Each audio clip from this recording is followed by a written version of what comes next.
A visual impairment, when federally defined, is a federal impairment including blindness, means an impairment in vision that, even with correction, adversely affects a child's educational performance.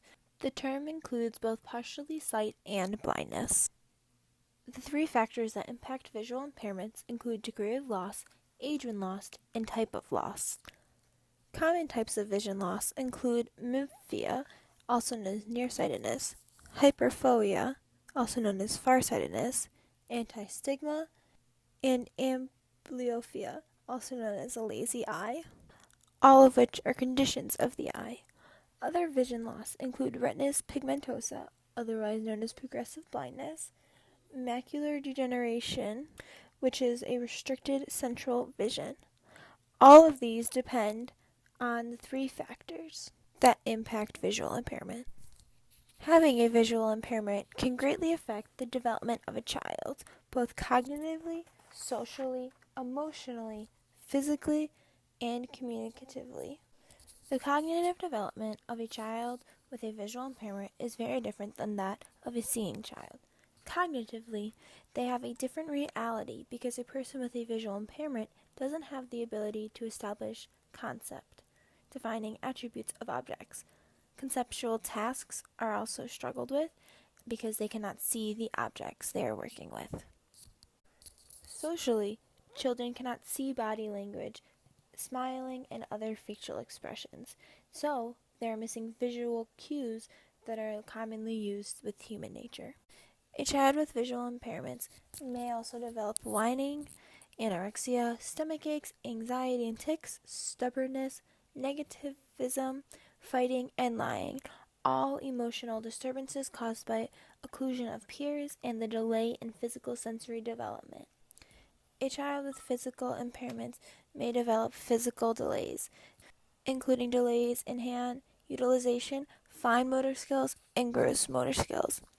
Students with visual impairments also have little to no hand-eye coordination and experience a delay in walking and standing up by themselves.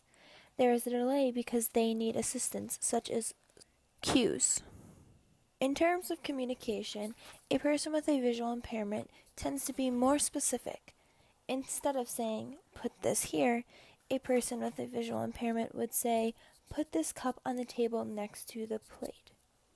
In addition, they struggle understanding an item in full reality, so they will connect an idea and concept with a more personal idea. With these developmental delays comes challenges people with visual impairments face every day. The challenges include struggling self-navigation, a lack of motor skills, and hand-eye coordination, which prevents them from participating in sports and holding certain jobs.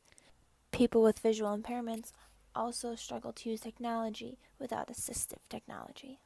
Overall, it affects mobility, domestic life, relationships, and leisure activities. However, having a visual impairment can have positive effects. These include strong listening skills because sound is the primary intake of information, strong verbal skills as they are good at expressing themselves, good memory because they cannot use visual support such as taking notes, and they are adaptable because they are good at coping with an unfamiliar environment. The biggest thing I learned from research of visual impairments is the stigma that a visual impairment does not mean that a person is blind, but could have a variety of types of vision loss. There are several strategies a teacher could use to help a student with visual impairments. One is that they could help teach the student Braille. This includes putting Braille labels all over the room on things like doors, desks, and the personal belongings of the student. A teacher can adjust their teaching strategies to help articulate better and be more concise and clear. This would help all students, not just the ones with visual impairments. Also, a teacher can meet regularly with the support team that includes family, other teachers, special ed teachers, reading teachers, and others.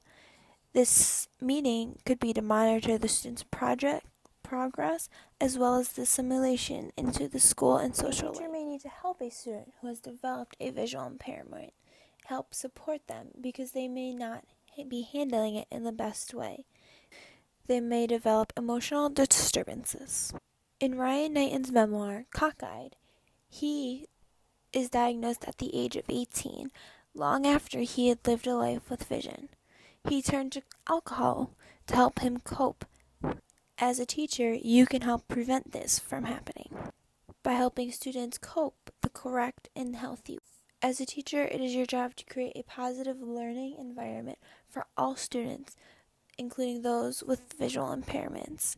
It is also your job to help rid the classroom of awkwardness and discomfort that comes with visual impairments. Inform the resources a teacher can use include teaching visually